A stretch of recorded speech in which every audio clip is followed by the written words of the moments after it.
Бул кишинин тумагы менен бетинин өңү бирдей эле экен. Бул жок деген сөздү билеби? Көрүнгөн кинодо эле ушул жүрөт, бүт жерде эле ушул дей. Мындай жок, мен эс алайынчы, алдыгы киного барбайм деп айта алабы деги. Аскат байкенин аялы Мээрим жеңе молодец экен, ага медаль бериш керек да.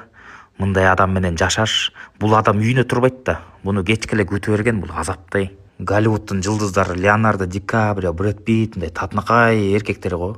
Биздин мега звездаларыбыз мурутчандар го. Эки мурутчаныбыз экөө тең хит. Негизи өкмөт тараптан бул кишиге 1 миллион сом бериш керек.